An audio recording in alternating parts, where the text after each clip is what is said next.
Hello and welcome to the Homesick to Happy Movers podcast. I'm Keisha Ellingson and I'm so excited to speak with my friend Tanya today. And we're going to go over some really interesting topics that relate to moving and self-care and self-regulation in our life. So Tanya is a certified Pure Joy parent coach and a coach for mom coaches. So Tanya, I'd just like to welcome you onto the podcast. And would you like to start out by sharing how you became a parent coach and a coach for other coaches? Yeah, thank you so much for having me, Keisha. Okay. It's kind of a windy road to coaching. So I am a trained teacher, certified elementary teacher. Years of early education, teaching play-based education, and I knew early on in my motherhood that I wanted to raise happy children, right? Calm, collected, knowing themselves, all that stuff. And then for my students as well, that was the type of classroom I wanted to have, an open, joyous, curious, wonder-filled classroom. And as a mom, it became increasingly more difficult to do both, raise my own children and have a classroom of kids. Mm-hmm. And as I became a mom, I also had that mom community, like my kids' friends, and we, that's how you become a community, getting together, talking about raising our children. And I just loved that part. I loved the conversation with moms and how we can do this together, how we can support each other. After my parents both passed away, I was under extreme amount of stress. And that's where I decided my self-care and my self-regulation was the most important thing. So how could I do that and still be a mom, still be like, maybe bring in an income, right? Yeah. Doing those things that my body actually needed. And so I went into my yoga and mindfulness practice, because that is where I feel most grounded, where I can self-regulate the best. And it just kind of started moving from there. Once I found that when the things that I felt purposeful about were where I should be in my journey, I moved into how to make an income and started learning business coaching, strategy, online, how to be an online coach, and suddenly fell into Pure Joy parent coaching. And my husband's like, no, not another certification. No, not more money, right? You don't need that.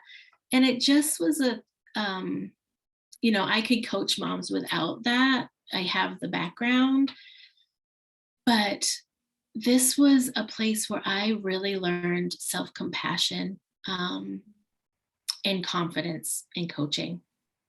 And so, I just felt like I needed that certification.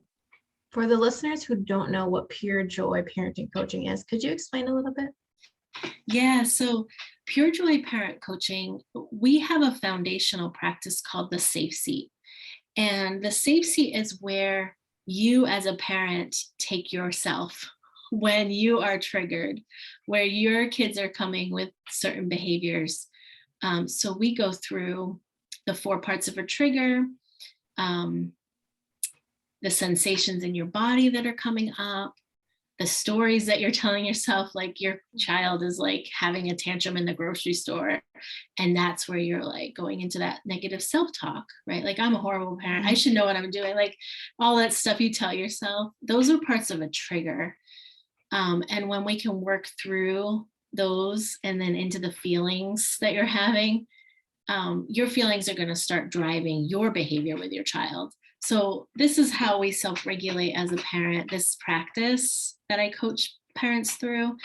That's really what Pure Joy is all about, coming into emotional safety with yourself first, And then like creating this space with your children where they feel safe with all the stuff that they have.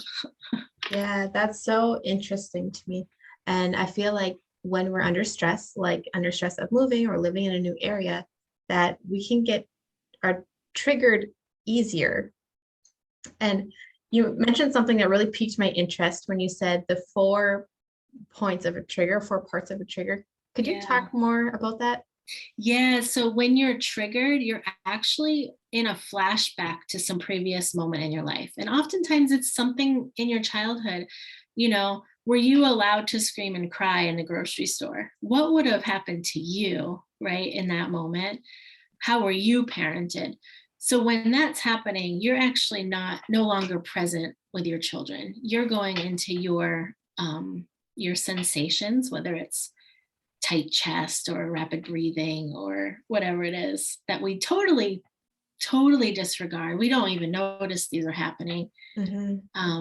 It's really fast. We just go out with a behavior, which is the very last step of a trigger. Either you're yelling or you're withdrawing love from them, or you're like, no, we're done, we're leaving.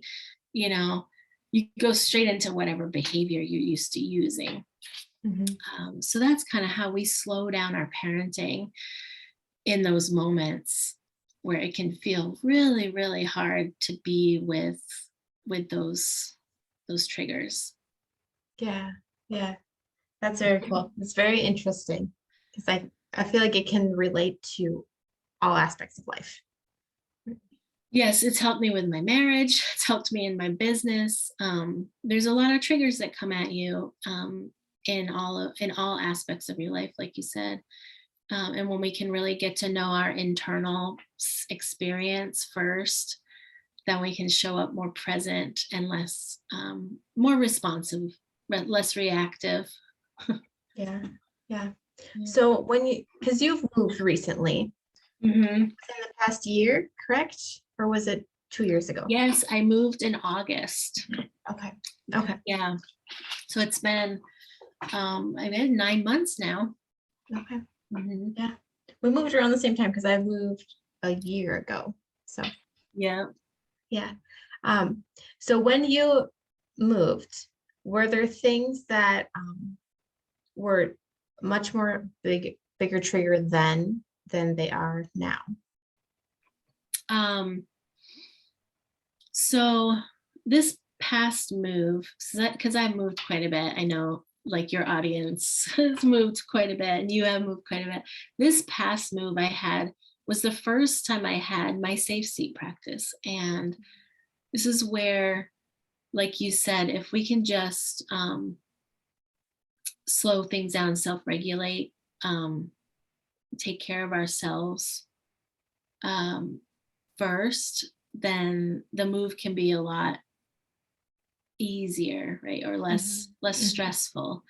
And so I'm getting to know that part of like, oh, there's going to be a lot of emotions, a lot of stress that's going to come up, setting my expectations for that.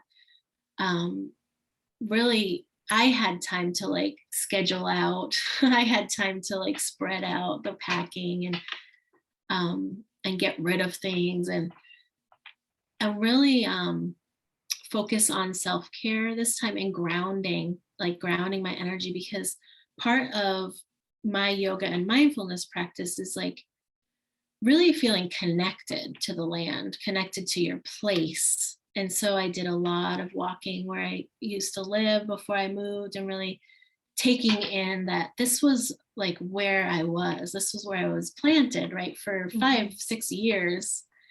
And how to like just lift those roots out of the ground and suddenly go somewhere new. I'm realizing I needed a slower process, which I never gave myself when I was younger. And still understanding that it takes time to plant your roots in a new place. Like 9 months, for me, connecting to the land is really important. Getting to know my neighborhood, getting to know my yard, like that kind of thing. Just really feeling rooted, right? Like we're here now. And it still takes time to move out into the community, and feel connected that way. So I think that's the biggest thing, is just understanding that process a bit deeper. Yeah. Yeah.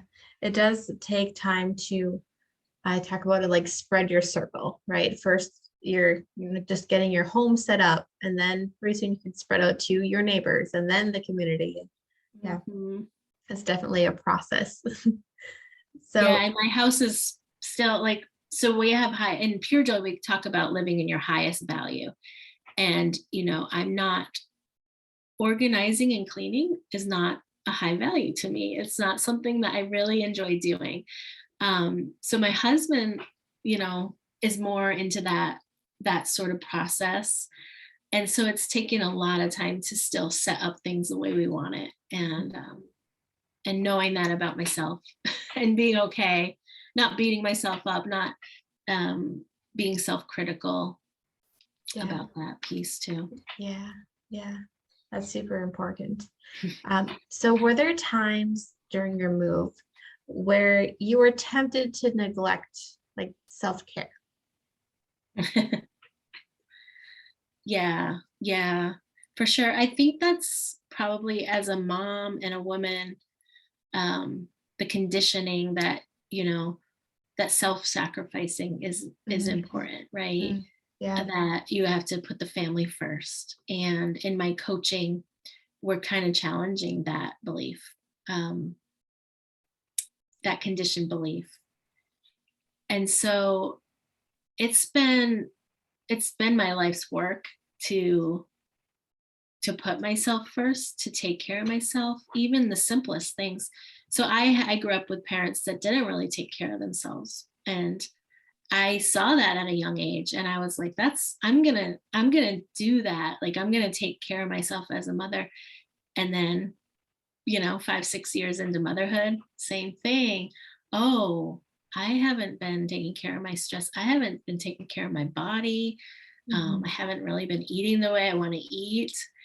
Um, and so it's really been a self-discovery of how much shame, right, did I pick up from my own parents, and guilt, right? Like when I want to go for a walk without anybody, that should be okay, right? yeah, We deserve that. We matter too. Um, and that's really where it comes down to, is that you matter, and you're valuable. And so as I started picking up more of that language, the affirmations, the positive language, it was a lot easier to deal with the triggers. Like, still my family gets upset if I'm saying, this is what I'm doing before breakfast, right? This is mhm, what I'm doing now, and then I will get to you next. I still have to deal with those emotions from everybody else. So once I understood that part of me, like, oh, I am important. I mhm, can keep my self-care going. And then when I don't, which always happens, right? It happens sometimes, like we get stressed. Oh, today's moving day. Of course, I don't have time for my workout. Or of course, we're going to pick up fast food or something. mhm, Not going into that place of like, there you go again, or that right, whatever you tell yourself, self-aggressing piece, mhm, that yeah, often keeps us in that cycle of shame and guilt. yeah, yeah, giving yourself some grace, Grace, right? yes. Yeah, it's not, you don't have to be perfect all the time, right? Mhm. When you were talking about like stating what you're going to do, and then there's a little bit of pushback, is what I call it, or just like emotions where people aren't 100% of agreeing with your choice to self-care first. Um, Mhm. could you talk about that a little bit more? Because I feel like I get there sometimes. I'm like, okay, I know that I need to make, my health a priority, because then I Right. can serve my family better, right? And I can show up better. But sometimes I do feel that pushback. And I'm like, I'm doing two things right here. I am like making the effort to make this choice, but then also I have this another like effort to like stand strong against those things that are pushing up against the choice that I know is best for me and my family right now. Yeah. And I think, like I said earlier in the conversation, as women and mothers, were we taught being effectively selfish, right? We were just actually probably told that is being selfish. And so that's the belief that comes up in us subconsciously. So when I talk about triggers, like that's the subconscious under there. Oh, I'm feeling selfish right now because no one ever taught me that it was okay to do me first. Like, and then when we have that pushback, like you said, or those behaviors from a spouse or kids, like, wait, what about us? Then they're feeling that they're attuning really to that selfish energy that underneath. So until we can say, oh yeah, I just have to love, like self-compassion, right? I've got to love this part of me that is putting myself first. It is not selfish. It is a boundary, right? Like it's what I have to do to be okay with everybody. And then they're going to have their, oh, but what about me? I want you to do this for me. So that attuning to that, what we are conditioned to call selfish, which it's not selfish, right? It's just, they have their needs, we have our needs. And once we love it in ourselves, then we can love it in them. Oh, of course you have emotions about this, right? But I'm still going to do this first. And then I'll do that. Yes. Oh my goodness. I love it. I love that advice. So what tips do you have for people who are feeling a little bit stressed out and overwhelmed with all the changes that moving brings?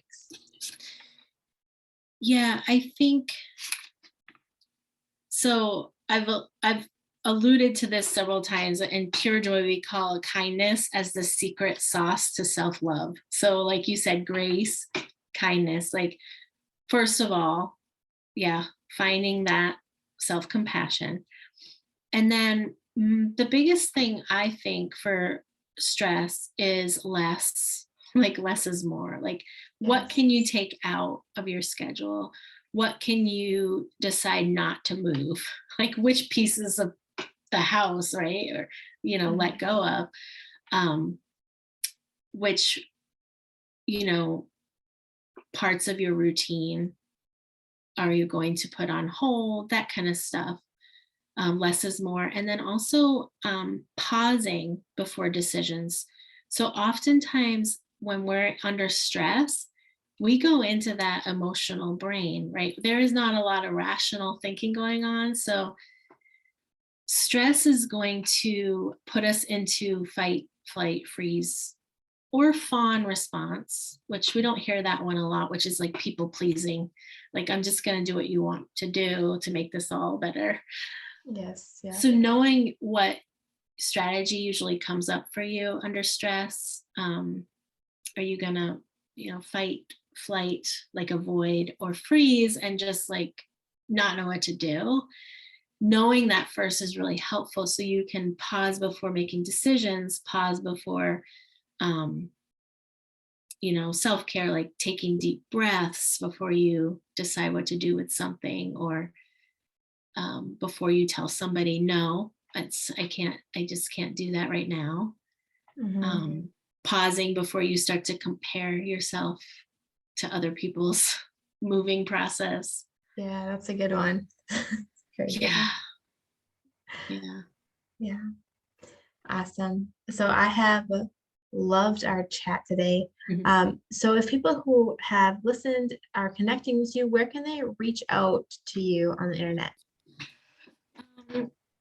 I am on Facebook, Tanya Milano.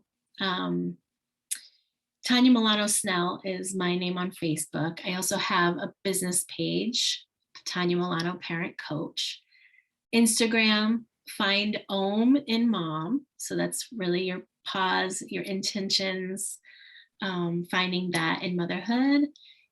I also have a Facebook group, Reactive to Relaxed. So that's all the self-care without the guilt. That's where I go in and share some of these yoga, mindfulness, self-compassion, tips, tricks, strategies, all that kind of stuff. Yeah, awesome. Cool. So I'd love to end this podcast with one last question for you. And if the listeners could take one piece of advice from you, what would it be? Okay.